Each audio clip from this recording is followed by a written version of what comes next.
Hello everybody, welcome back to the channel. It's been a while since I've put out a video, and 2020 was kind of a bummer being everything shut down, and summer of 2021 we made up for it by traveling the country from California to Tennessee and North Carolina. Found some really cool places to wheel along the way, and we're going to be checking some of those out this summer, taking some vehicles down there, maybe just taking a side-by-side.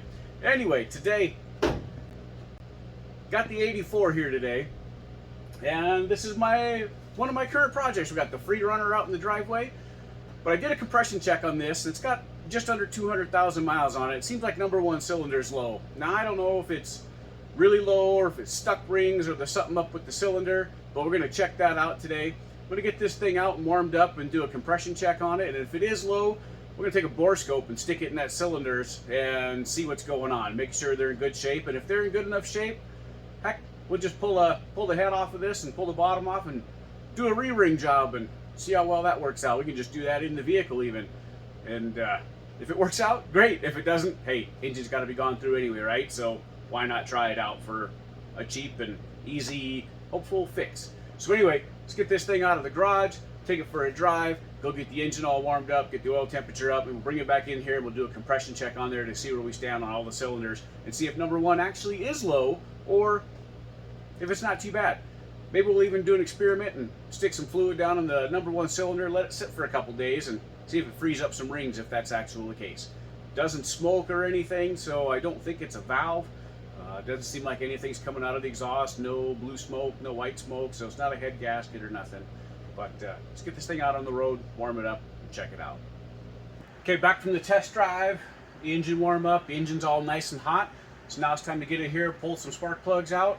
We're going to pull all four of them out, lock the throttle wide open, and go ahead and check compression to see where it's at and see if number one truly is low or was it just a fluke.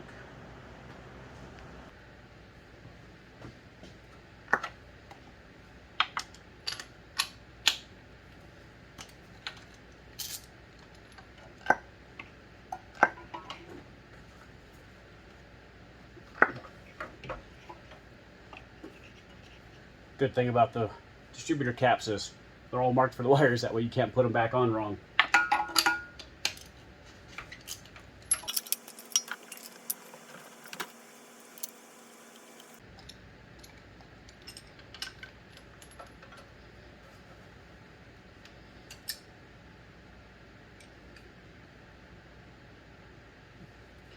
Number one plug's looking a little rich.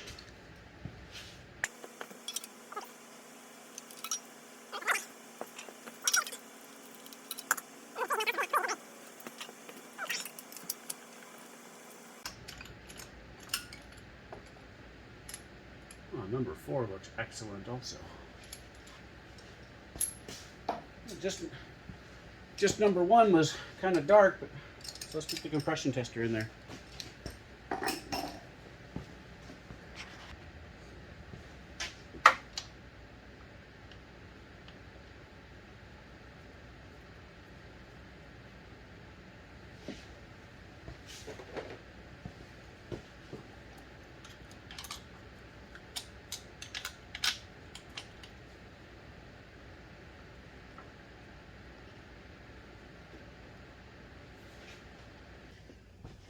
All right, throttle is locked wide open. I went ahead and disconnected the coil wire just to be sure don't have any ignition sources anywhere. So now it's time to turn this thing over and see what the compression does. I don't know if you can see it on there, but I'll give it a few cranks to see what happens.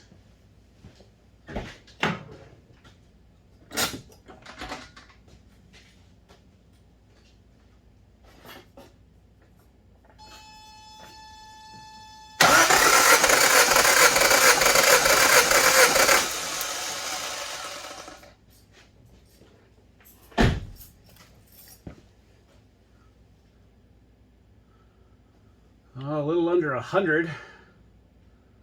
It's slowly falling, 90 and dropping. Let's see what the rest of them do. Let's give it one more shot.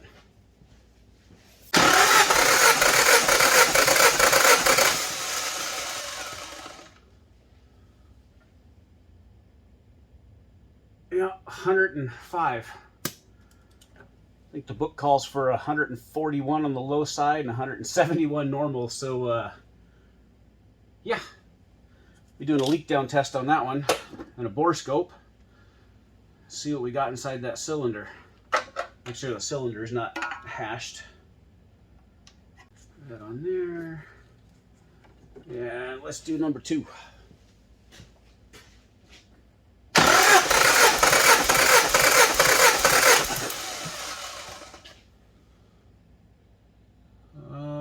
We had 145. It's leaking down on that one pretty good too. Might just have bad rings or something across the board.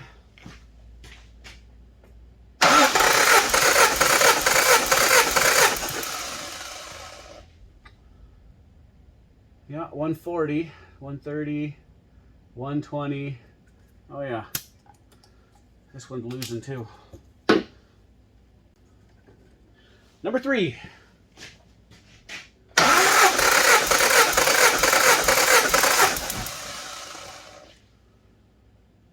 $140 and falling.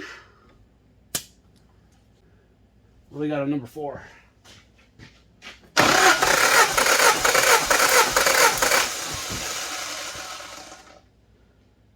$140 on number 4 also, and falling. So, looks like we're due for some rings or valves. Let's bore scope it and see what we got. I'm not sure how well you can see this on there, but that cylinder, those walls look really good. That piston looks good. Doesn't look like really any scoring.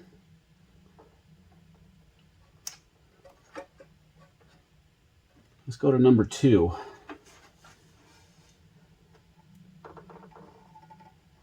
Number 2. Well, there's the piston right away.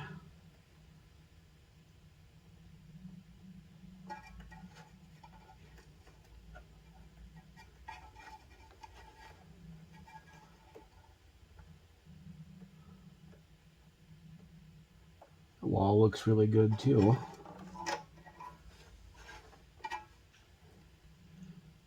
You can tell this is my first time with a bore scope.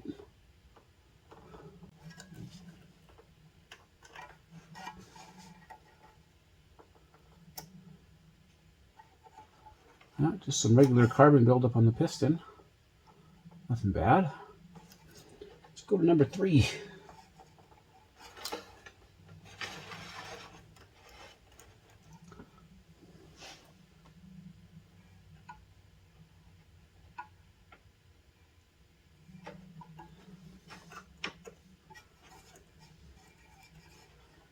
Shoot, that wall looks good too.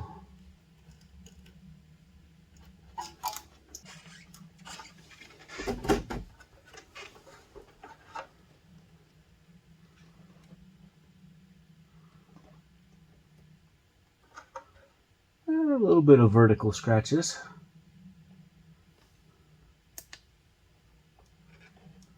Nothing terrible. Piston looks good.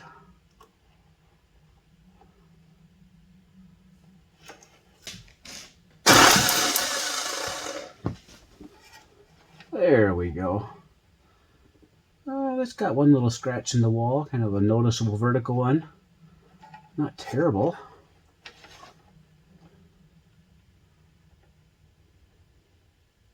Let's go to number 3 again.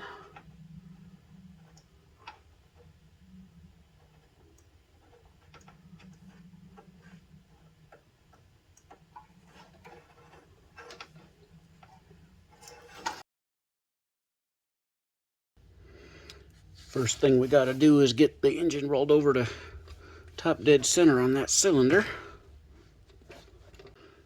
Right there. Now let's see if we're right.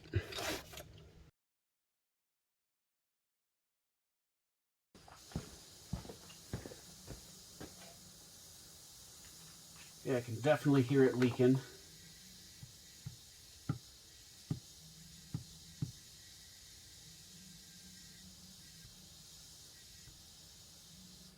and it's for sure coming out of here. You can hear it when I put my hand over here, it coming out of the breather.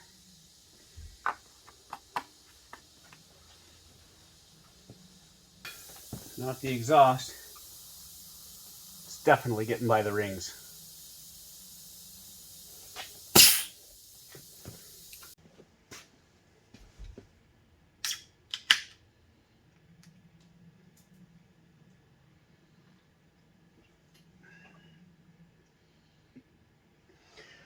Well, battery died on the phone here while I was doing this, but all 4 of the cylinders are leaking by the rings. Number 1 is the worst. 4 would be the second worst. 2 and 3, they're okay. I mean, as soon as I put shot pressure on 2 and 3, it rolled the engine over a little bit, so that was good. They're sealing up decently. I mean, that was like 90 pounds of pressure, 100 pounds of pressure. But number 1 definitely wasn't holding much at all. Number 4 is never tried to roll the engine over either. So next step now is get on the internet and order. Well, actually, next step now is get this head off and start doing some cylinder miking to see if they're within spec for a re-ring job. And if they're within spec, I've got the factory service manual. No reason why I shouldn't be able just to hone them out and put some rings and bearings in there and re-gasket the engine and good to go again. I mean, you hear these things running 200,000, 300,000, 400,000 miles all the time, and it's got 193,000 on it. So as long as the cylinders are good, rings and bearings and gaskets, heck, no reason why it shouldn't run another 100,000 or better. So that'll be the path forward with this. But speaking of path forward, if you got any ideas, I can't decide what to do with this thing. This is a bone stock 1984 SR5. The interior is beautiful. Dash has some cracks, of course. All stock suspension. I can't decide what to do with it. I really want to put some rears up front, do the rough swap, and put some 32s or some 33s on there just to get it to ride a little better. I mean, it's 38 years old, and you know how leaf spring trucks ride. Or just leave it all stock and build a different one. I'll take you out back and show you the other one that I'm thinking about putting together for a play toy, because I just really don't want to cut this thing up. It's in way too good a shape. So give me your ideas. Let me know in the comments below, and I will definitely keep you updated on this engine teardown. Hopefully I'll start tearing it down here in about a week or two and do some checking and hopefully just some ordering. We'll get this thing back together and report back how well it works or how well it doesn't work. Anyway, hope you enjoyed this. Hope it was informative a bit. See you out on the trail. God bless you.